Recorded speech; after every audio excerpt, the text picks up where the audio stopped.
Welcome to the Like, Bite, and Share podcast, brought to you by Schweid Sons. Learn the secrets of food and hospitality marketing from some of the best professionals in the food business. Here are your co-hosts, Rev Ciancio from Schweid Sons and Brad Garoon from BurgerWeekly.com. Brad Garoon, I'm super stoked for today. Yeah, it's going to be a good one, dude. So there's this really cool burger chain based in North Carolina called American Burger Company, and they have this burger called the Roadstar, and it's got like 4 patties and a bunch of cheese. I've not taken one down, but I will. And the food there is great. They're, full reveal, they're a Schweid Sons customer, but they're really, really dedicated to great burgers.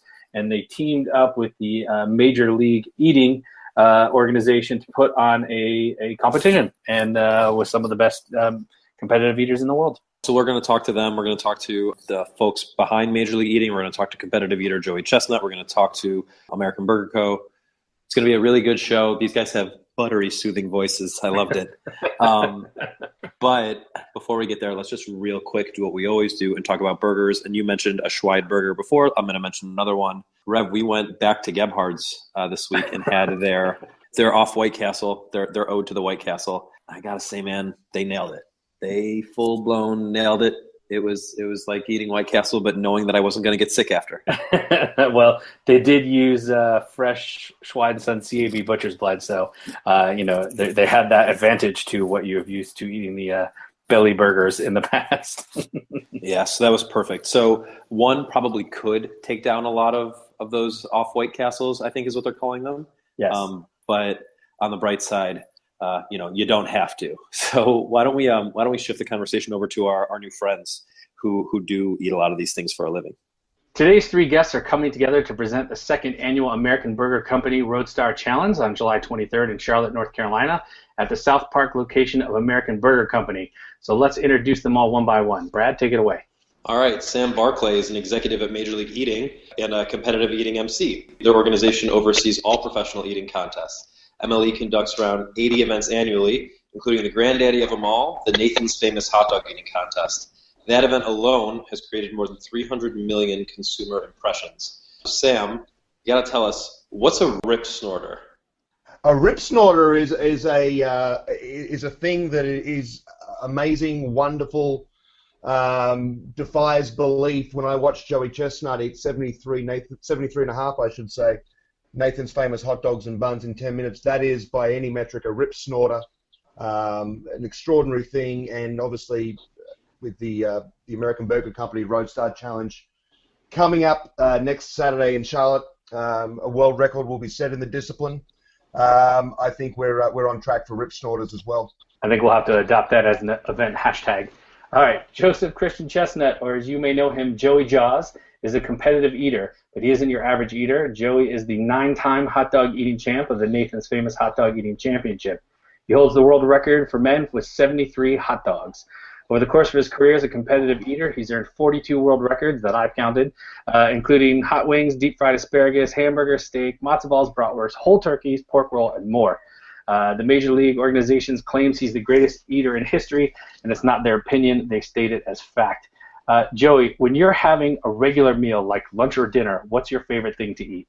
Oh, it changes from day to day. I like good food. I get cravings. The other day I crave certain things. I'm really looking forward to eating a good burger coming up at American Burger Company. But I love to eat and I love competition. Well, speaking of eating in competition, what's your favorite food to consume competitively?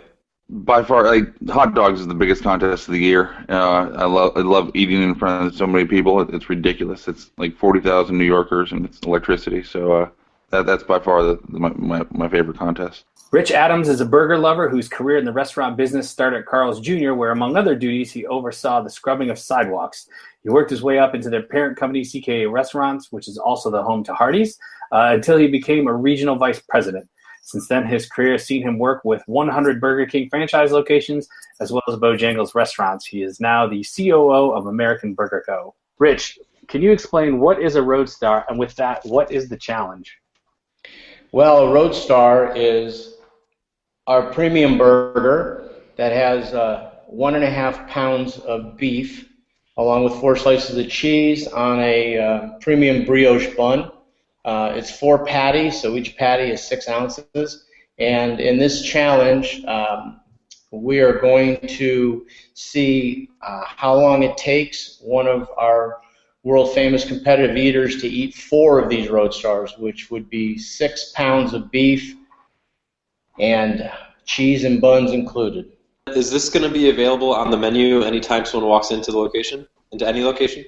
Well, the actual Roadstar burger is on our menu every day, and people come in and they buy it and they take the challenge. Some just want to take their time and enjoy it, and others are in for the excitement of seeing how fast they are able to eat it.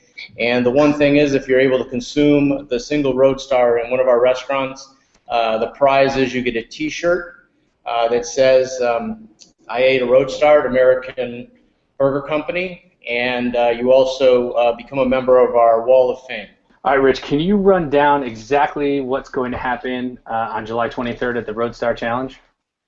Well, we're real excited about our event that's coming up. It started last year with just a little amateur event, and we saw a number of people enter the contest. And unbeknownst to us, we actually had 2 competitive eaters that did enter the contest thinking that they were going to walk away with an easy $500 until they saw each other at the contest, and it wound up being a pretty good duel. So this year what we decided to do is have our amateur contest and then conduct our first professional eating contest. And in the amateur contest this year, the qualifiers are going into the restaurants. The fastest to eat 1 single Roadstar in each restaurant will qualify for the finals. And at the finals on July 23rd, they will have to eat 2 Roadstars. And whoever could eat 2 Roadstars the fastest will be our amateur champion. That will get a trophy and $500. And then in our competitive challenge, for the professionals are eating 4 Roadstars, and it will be the fastest to eat 4 Roadstars for cash prize, and also we have a championship belt that we're awarding. So, Joey, you're going to be participating in this challenge, correct? I will be in it. Yes, this is going to be awesome. Not necessarily to give tips to your opponents, but maybe just for our average listener, what kind of advice would you give to someone who's looking to get into competitive eating? What's your game plan in attacking something like this? It's hard to really give advice. As far as going into a contest for the first time, it's good to know your body, and for this one, it's really important to like the food and be a great competitive eater. You have to love the food and love competition. But this contest, it looks like it's probably one of the best looking foods I've ever eaten. So it looks like I'm going to go in there and attack these 4 burgers and just kill it and have fun. Well, something to be said for great looking food. Sam, how does somebody find out that they have the competitive eating gift?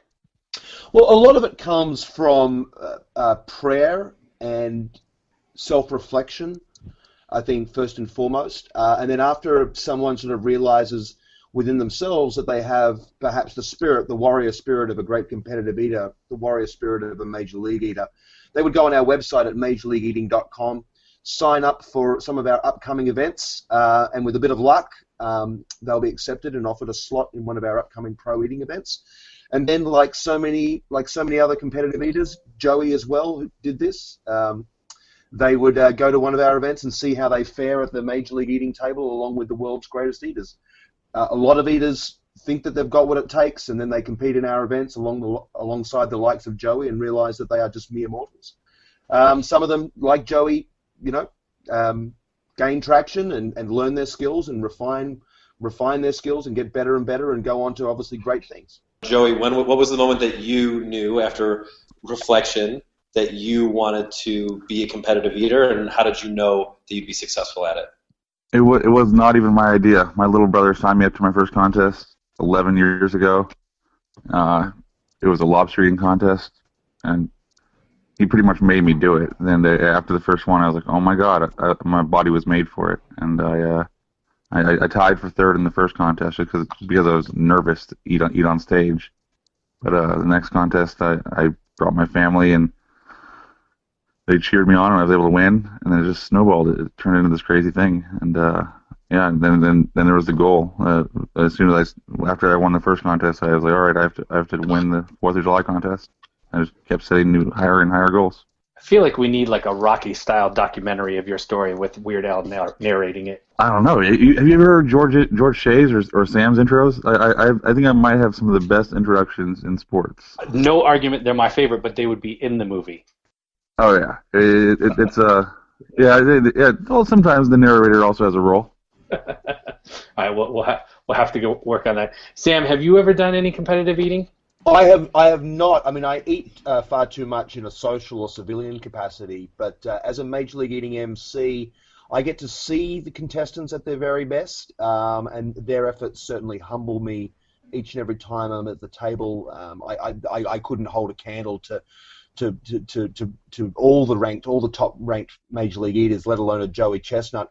There is, however, an unspoken tradition in Major League Eating, which is when it's time for an MC to hang up his boater hat and his jacket and blazer and walk into the sunset and never be seen of again. It is said that the MC eats at his last contest. I don't know what that contest is. I think I've still got a few good years in front of me on the microphone. But whatever that contest is, I mean, I'm a big believer in tradition, and I will certainly adhere to that tradition. I hope the food is not kimchi or something too spicy, which might give me some irritation. But I will certainly adhere to that tradition, and I look forward to it. But I mean, if I could eat one Roadstar burger in an hour, I think I would be doing well. Let alone eating 4 of them in 12 minutes, which is what Joey is going to do in good time. So I have all the admiration, none of the skill when it comes to competitive eating.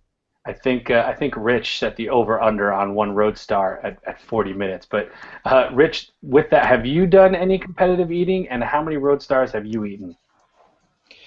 Well, to be perfectly honest with you, I've never attempted to eat a Roadstar. But if you looked at me, you'd think I could be a competitive eater. And I'm just amazed at the size of some of these competitive eaters. I mean, when you look at, I believe it's the young lady who's entered that's ranked number 3 in the world. She weighs, I think, $125, and it's astounding to just think how they eat and where does it all go. But no, I haven't done any competitive eating. However, I'm sort of like Sam. I'm a social eater, so I can put down some food. That's definitely I'm capable of. But in speed, yeah, I'm not a big speed eater. In fact, I'll tell you a little story that back about 12 years ago, I lived in Louisiana, and I got invited to my first crawfish boil. And if you've ever been to a crawfish boil, they dump them all on the table, and then people just have at it. And I think I was finished with my first crawfish after I figured out how to actually dissect it, and all the food was gone. So at that point, I was like, woo, I wouldn't want to live with a big family where everybody was, fending for themselves, because I'd starve. This question is kind of for anyone who wants to take it. There's obviously a mania, a real fervor around competitive eating. Where do you think that comes from? Like I told some folks we were interviewing you guys earlier today, and they became very excited to hear this podcast. So what do you attribute the excitement around competitive eating? I think, like any piece of human achievement, when we see someone do something that is so many quantum leaps at a level of talent and achievement that is so many quantum leaps above what we on our best day could achieve, it just blows our minds. So, I mean, Usain Bolt holds the men's 100-meter sprint record at 9.83 seconds. And I think that I'm a 41-year-old man of average fitness. I think that if I was to run 100 meters with my best of intentions, I think I could get it done in 15 or 16 seconds. Now, Joey Chestnut can eat 73.5 hot dogs and buns in 10 minutes. There's no way that I could turn up tomorrow and eat 50% less of him. So like, the scale of achievement is just off the charts when it comes to a Joey Chestnut or a Mickey Sudo, who Rich mentioned before. I mean, what they're able to do, they're able to just do things that as human beings we simply cannot believe. It's like when we went to the moon as a country. We went to the moon and we never thought we'd go to the moon, and it realized all our hopes and dreams, not just of our nation, but of our species, of Homo sapien going to the moon. When we watch a Joey Chestnut eat whether it's Nathan's Famous Hot Dogs and Buns, Hooters Chicken Wings, American Burger Company, Roadstar Burgers, it is like watching something that we'd never think we could see before, never possibly conceive of, and yet we are seeing it, and it is real. And that is the true magic of it. It is all to do with eaters and their complete human ability to do things that are absolutely mind-blowing. It is amazing, and I've been a huge fan of the Nathan's Hot Dog Eating Challenge for years. I mean, it's a tradition of mine to watch that. And when you think about how far they've come and the number of hot dogs that they're able to eat, you know, Joey eating 70 at this last challenge from where they were at is just, to me, it's mind-boggling. And I'm a big sports enthusiast, so I tend to look at sports the same way. And you know, there was a big deal about when, you know, Mark McGwire and Sammy Sosa and Barry Bonds were hitting all these home runs, and then to find out, you know, they had steroids involved, and you know, and that's how they got this extreme power. And you know, Sam's point about Bolt and how fast he could run, and then I look at it and I'm like, competitive eaters, I mean, they're like eating on steroids. I mean, it's crazy the amount that they can throw down. And you know, again, I couldn't eat in 10 minutes. I don't think I could eat 10 hot dogs in 10 minutes. To think somebody could eat 70 is just, it blows me away. Well, thankfully you have the ability to ask Joey face to face. How often do records get broken in the MLE? I think every contest, it's one of the goals to try to break a record for me. If there's very few contests where I go into it thinking, oh, that's an impossible record to beat. And I know for years I was thinking, all right, I know I can hit that 70 hot dog mark, and it took a while to break the 69 mark. It was or to even get to 70. It was just some of there's a couple records that are really hard to beat. I think the hot dog record will be tough. I want to put up an amazing record for the four Roadstar burgers. So I mean, I think we have a maximum time of 12 minutes to eat 4 of them, and I'm hoping I can do it in under 6. But we'll see.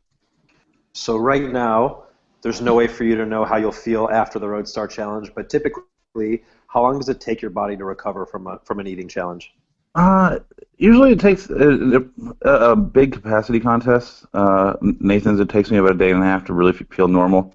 With the Roadstar burger, we're talking, what is it, 6 pounds of meat and then cheese, bread. That's really not. I mean, it's a good amount of food, but it's gonna probably take me about, I don't know, not quite a whole day to really feel good, and hopefully right after the contest I'll be you get an adrenaline rush when you do well, when you blow away the competition. Even after somebody runs 26 miles in a marathon, they're still able to celebrate. And after I'm eating 70 hot dogs and blowing away the competition, I'm ready to just scream and celebrate. So Joey, with that, from a top-down perspective, what do you think is harder, a timed challenge or a volume challenge? Time challenge. It's they're the same, but they're different. I think it'll be intense. You're going to see 2 eaters probably really getting into it towards the end, just trying to race to finish. Whereas with the contest, minute 8, 9, 10, you see people slowing down. I think with this, you'll see us kind of speed up towards the end, and it'll be a race to the finish. I think it'll be actually a little bit possibly more exciting. So let's back this up just a little bit. When did the Roadstar Challenge start, and how did Major League Eating get involved?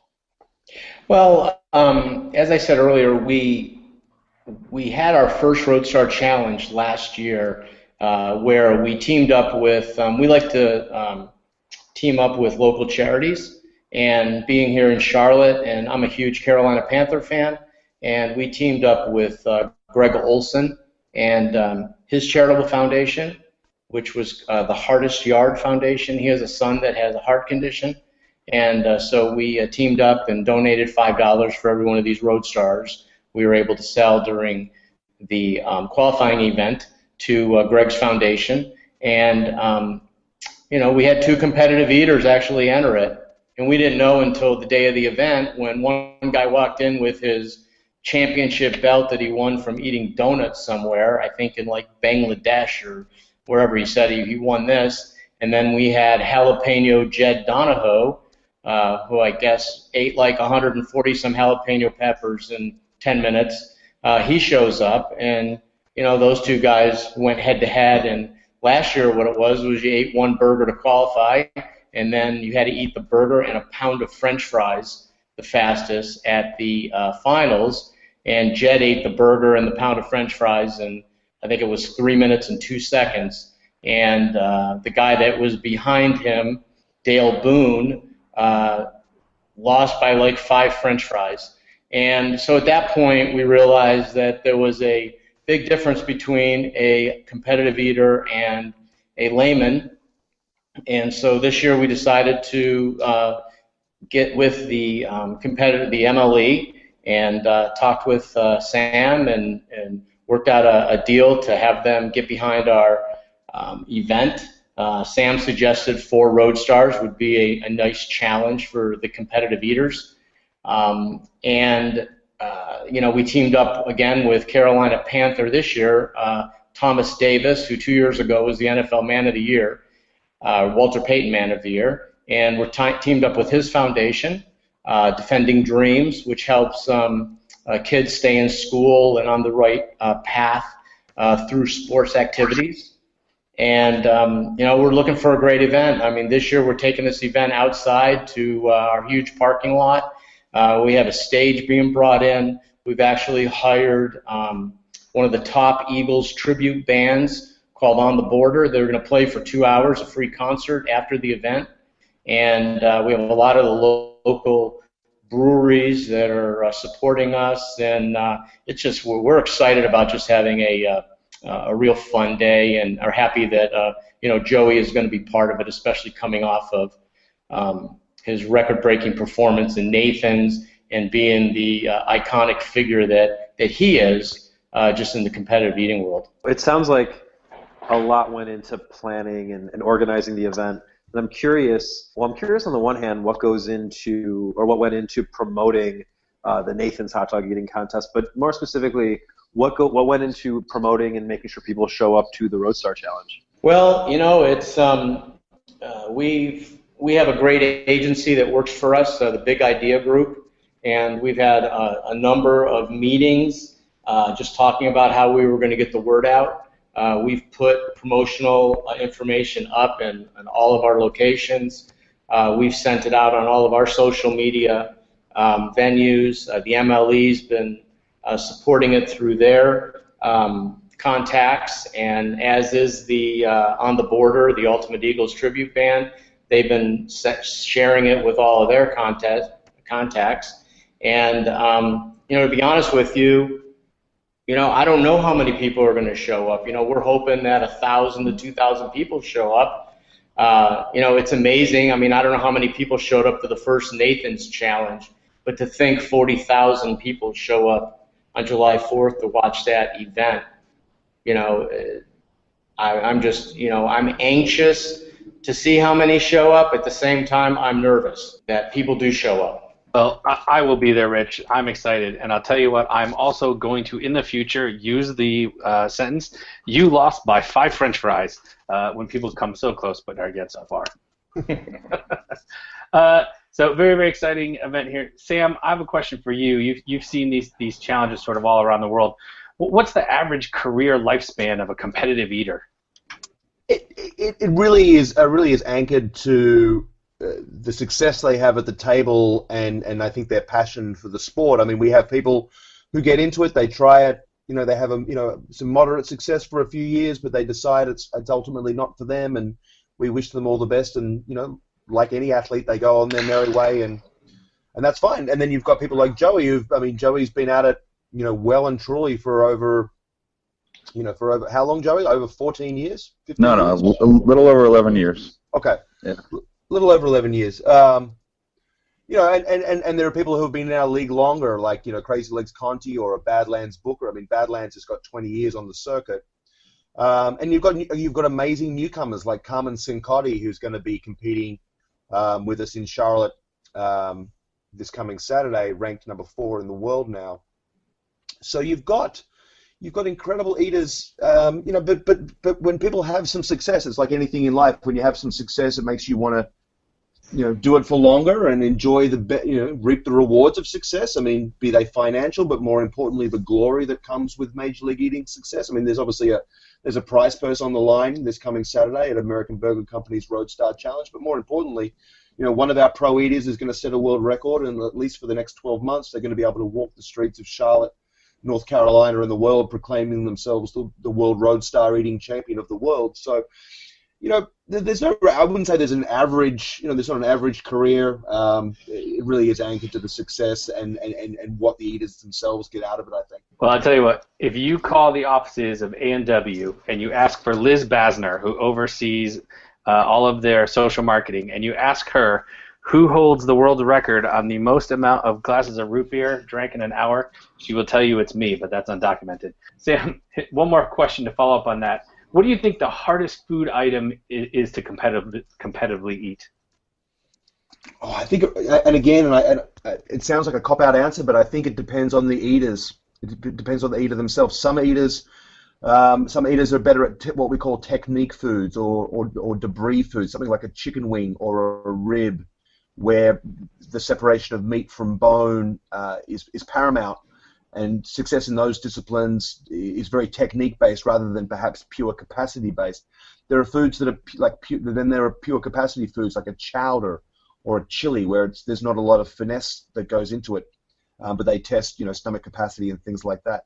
And then there are things like hamburgers and hot dogs, which are very specific and have both technique and capacity as well. Obviously, I think in terms of the food that's difficult, I mean, Joey mentioned it earlier at the top of our conversation, which is he's looking forward to eating American Burger Company burgers because they're good-looking burgers and they're delicious and they're made of great ingredients.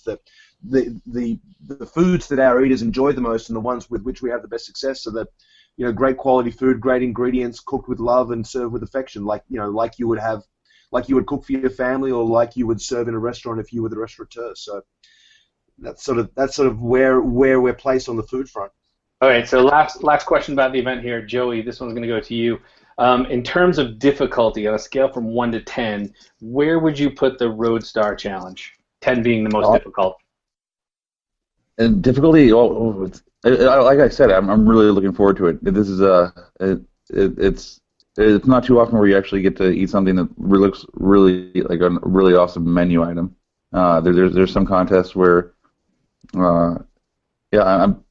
I'm saying this is like a 4, maybe 3. It's a good amount of meat, but it's just I would really order one of these for just eat for fun, and maybe even 2. But I'm gonna go out there and eat. I'm a big guy having fun, and I'm gonna find a rhythm, and hopefully it'll put me on top.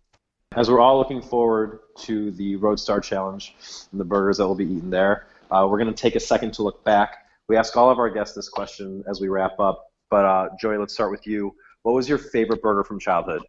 My dad used to make a burger when he put I think Gouda and blue cheese inside, cook it inside when I was a kid, and that was something he did when we had barbecues, and it's I'm always that's when I go home to my parents' house. It's something we try to do, but.